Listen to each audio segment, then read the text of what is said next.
creates body art and henna design and offers divination sessions to local clientele, as well as bringing her style of art and magic to select West Coast fairs and festivals since 2008. Jesai formally began her path as a healer in 1988, attending the Heartwood Institute in Northern California, amazing classic institute of healing.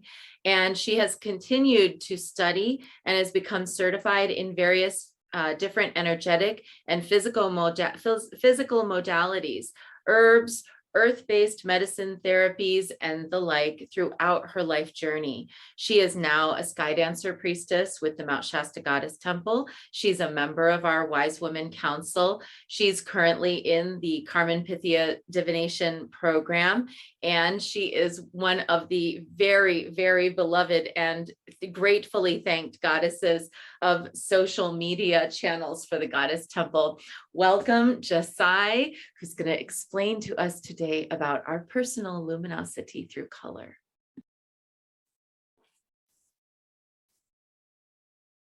Hi, thank you so much for the introduction. I appreciate it. I'm happy to be presenting here at the second annual Spring Symposium for the Mount Shasta Goddess Temple.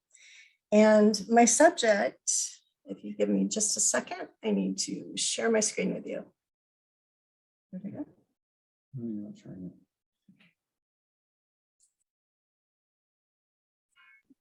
Looks like I can see it on my side. It says, quote, "We come into this world." Okay, here we go. Great. Can you see? And now there's a sunrise. Yeah, something's wrong. Okay, I need a little tech help. One Okay, second. no problem, no problem. Take a minute and get it to exactly how you want it.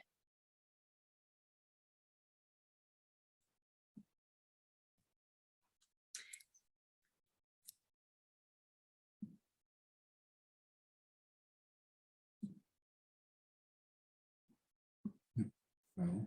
Yeah. Oh, and there's your picture of your crane.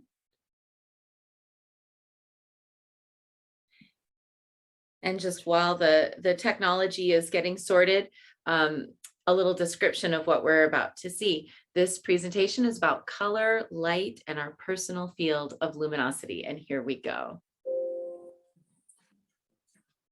All right, Jesai, we can see the goddess through luminosity and color. Thank you so much. I'm a little not tech savvy, so thank you. Okay, we're all learning. This is all good. Okay. We come into this world at this time, this reality floating in a quiet space of darkness, its secrets and comfort eventually giving way to the known in a burst of light and color and sound.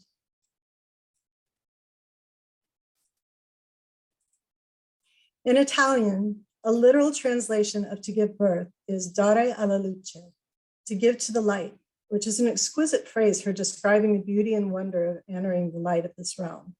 This is a picture of my baby as I was giving him to the light. Light is a powerful method of communication with the divine and our world. We feel the light on our skin. We send and receive visual communication. Light creates, it reflects, refracts, illuminates. It contains information about literally everything in our world and around us. Light is constantly communicating with us, in us, and through us. If we think about our human bodies emitting low levels of light energy, which happens below the visible spectrum, we can see how light is a medium of communication, and also that we've never left behind the ability to communicate with the divine. As a priestess and practitioner, it's important to note that energies we strive to connect with or work with that are outside of our own beingness also influence our own luminous bodies. Our fascination with light and color is a gift of this existence. We're captivated by sunrises and sunsets, by rainbows and firelight. We make pathways of light to enrapture us with colorful explosions of fireworks, art, and kaleidoscopes. We've created tools of light to immortalize and project ourselves through movies, selfies, photographs, and recorded Zoom presentations. In the next 20 minutes, I invite you to explore with me the vast spectrum of light and color And in the realms of spirit, bright magic, and metaphysics lies our affinity for light and divine luminosity. I want you to think of a goddess with whom you're connected or communicate with regularly. Is there a predominant color you think of coming from her or surrounding her? Maybe there's a color that you find you've chosen for an altar cloth or a pedestal.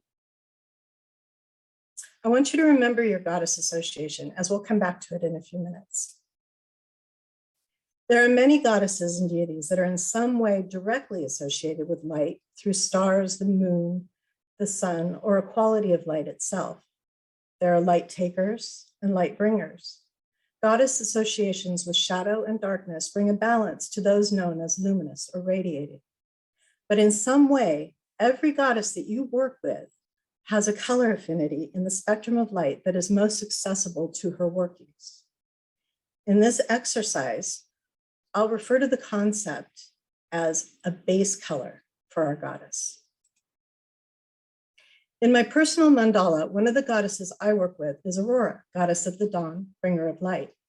I feel and connect with her every morning when the first rays of sunlight come through my window. Less in the winter because I'm in the Pacific Northwest. I was called to her in her aspect as inspiration, light bringer, and as divine messenger. As a goddess of dawn, I feel her bring in the morning light with the first glimmer of sleepy awareness. And within that light, often inspiration will occur. I've assigned this aspect of Goddess Aurora a base color of the yellow and orange to be found in the sunrise. Also, where I live in the Pacific Northwest, the Goddess Aurora presents herself in jaw-dropping visits, best seen in the long, dark winter months. In her aspect as Borealis, her lights undulate and dance with the energy of cosmic fire. She brings in that place where knowledge beyond the veil and our own sky realm meet. I was called to her as she brings information through the light energy conveyed back and forth through the veil on her dancing light bridges. In this aspect, her base color is found through the Borealis colors of green and violet. The northern lights working through their heart and bringing messages through channels from beyond. To understand how we can use this base color concept information to better connect with a deity's energy and our interactions with them, we need to discuss a little bit about color theory and how it affects us on a biological and energetic level. Our personal color preferences are subjective and individual.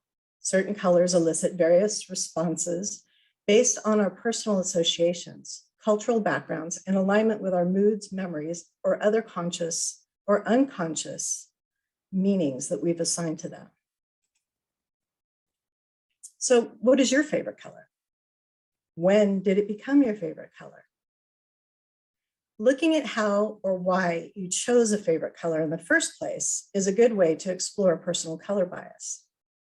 This self-awareness is important when we want to interact with a particular deity or request their help with a problem, for instance. Just like tears of happiness hold different biological properties than tears of sadness, we have an affinity or a barrier for a certain color. It's already in place, and you're working with a base color for your goddess, the color that we just thought of and assigned to that goddess. We're working with that base color to establish your connection initially. And if you have an affinity or a barrier, it can change your relationship to that color and to that goddess connection initially.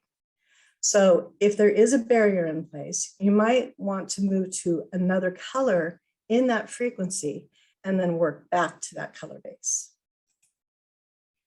In color theory, we're sorting the visible spectrum of our world. And one way of sorting color is by grouping them into warm or cool tones. Warms, the reds, yellows, and oranges, are generally associated with passion, enthusiasm, happiness, and energy. The cool colors of green, blues, and purples are often associated with relaxation, reservation, and introspection. These color-based influences are emotional or psychological. They can be very important for creating human-centric spaces and are influential in creating our magical spaces, altars, and our workspaces. Their general associations add to projecting our personal field of influence in a powerful nonverbal way. And by that, if you've ever worn a power suit to a job interview or a little black dress on a date, you intuitively know that color can influence personal perception. But when we talk about color theory in terms of light, every light source emits a characteristic known as a color temperature. In a way, the temperature scale of light runs counter to some of the psychological associations that we may commonly designate in general color theory, because the way that light communicates through us in regard to our biological and energetic responses, color does work a little bit differently. Lower temperatures on the Kelvin scale appear in our visual range as warm colors. The colors in terms of light connect to and help us regulate our fertility, sleep cycles, and circadian rhythms. The light from warm colors is lower on the scale because it has a slower wavelength. Higher temperatures on the light scale appear to us as cool colors, such as blue and green. Toward midday, light increases in temperature. These cool, light colors work well with our circadian rhythms to increase our concentration and make us feel more alert because the cool light is moving at a faster and higher vibrational rate. When we think of black and white in terms of light, we're talking about liminal space and temperatures of color that are beyond the spectrum that our human eyes can actually perceive as a color. Infrared appears to us as the same color as all other light, or colorless, because our eyes are not even evolved to see it. In visualization of goddess light, it can be thought of as clear or black. Photography of infrared skies tends to be dark and almost pitch black. Black absorbs all colors through infrared, and it has an affinity for heat. Black is the richness of the soil, the quiet freedom from where our minds can rest, and a primordial color for goddess associations with the void, the underworld, death, shadow work, and stillness. Remember how I said light energy is communication with the divine? Well, there are several ways in which we're already having luminous conversations. And the theory of color temperature is the place where we as physical beings are all aligned to connect and communicate with goddess through color and light. Ultraviolet light is a wavelength of electromagnetic radiation on the blue or cool end of the spectrum, and it's carried to us in sunlight. It's a light that's not in the range of visible color for us again. However, it is at such a frequency of light that facilitates communication in many other living beings, such as between flowers and bees. In terms of goddess light visualization, it can be thought of as a clear white or a violet fluorescent type of glow. This violet white light is associated with purity, angelic realms, protection and clarity. And it's the light that most resembles sunlight in that it also radiates all color. This is seen in the natural world.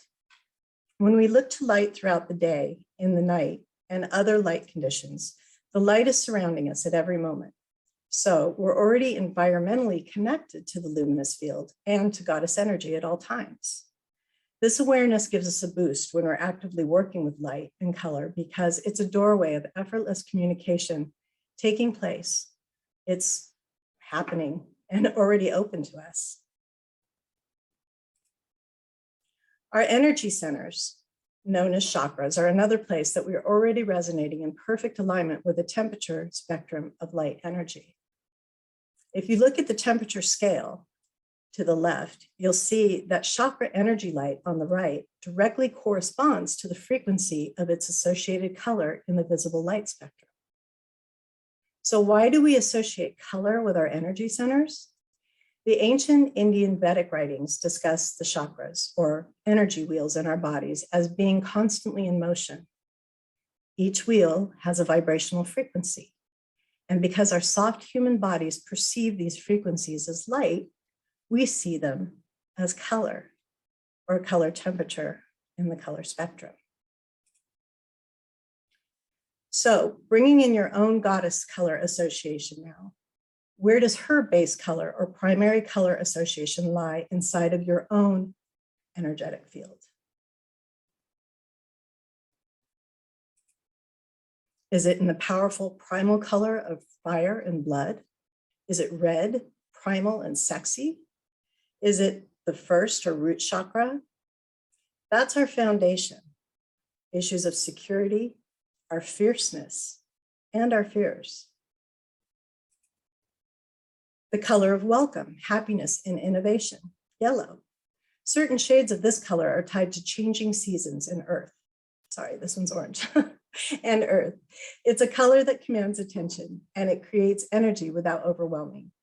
Staring into orange light at the sunset for 10 to 15 minutes a day can produce a physiological response to regulate sleep and reproductive cycles, and it lifts depression and anxiety.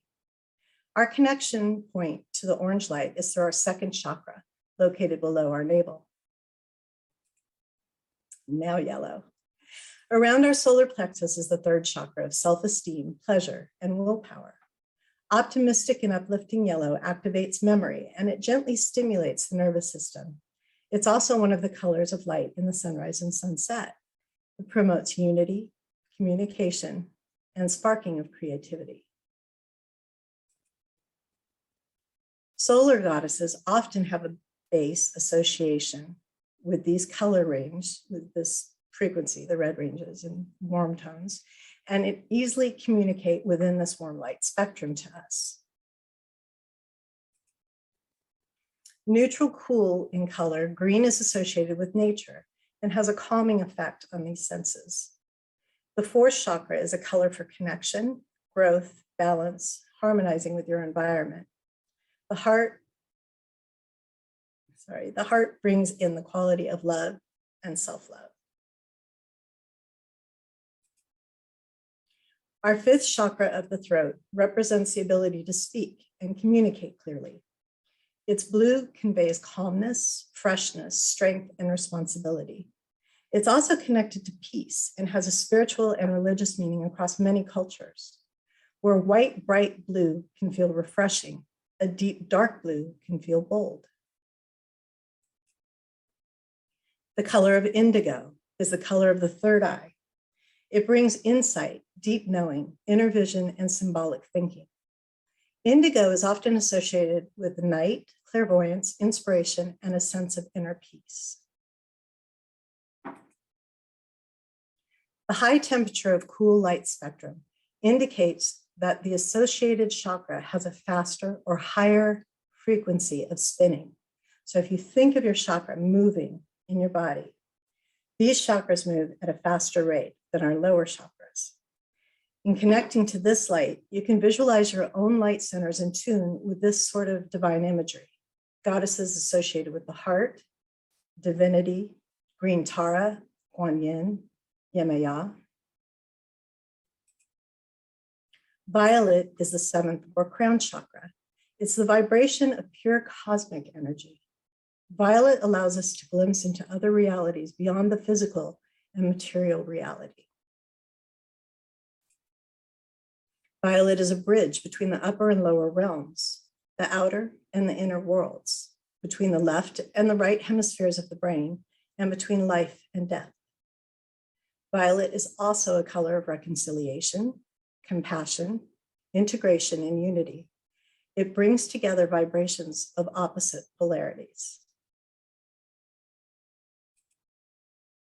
Keeping your goddess base color and your own energetic center in mind, we can see where to use color in our intention to align. What happens within us also happens without. So let's take a look at how our inner work looks on the outside. We all generate a very low level of electricity known as our electromagnetic field. Your aura is the luminous body or light body expressed in 7 layers around your physical body. Think of it like a rainbow, where each band is blended but distinct. Sometimes, as in a rainbow, you can see more of one light color pronounced than another. I believe that the way our auric field shifts in color is a form of light body communication that's ongoing. It's unconscious, we don't think about it, It just happens around us. However, the more clear and accessible our chakra energy is to us, the more energy is expressed in our outer luminosity. So we shine brighter. A few people can actually see these subtle layers, but many more have the ability to feel them or sense them as your mood or your vibe. Like a muscle, if an individual has frequently stimulated one light wheel over others, that energy field is often seen or felt as presence. Some individuals develop a sphere of influence without even knowing why. Have you ever met someone who radiates charm or personal magnetism, or encounter someone that for no particular reason just felt off or kind of menacing? These feelings are a way that we see or sense with light communication. Some individuals have built a very strong connection to one of their energy fields. And when we practice and have tuned up one or two of our energy centers through repetition, those channels really are more open to us when we're mindful and when we're not. In doing so, we have equal access to the duality of that light energy. So light and dark, sorrow, joy, inspired communication, or self-criticism. Like anything else, anyone wielding their light field can do so in a productive or a detrimental way.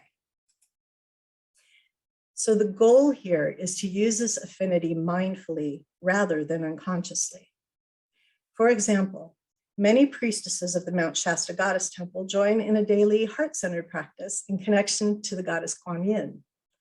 Mindful intention in service to this deity opens and strengthens our own capacity for compassion in the world as individuals and collectively as a temple to benefit all beings in all realms.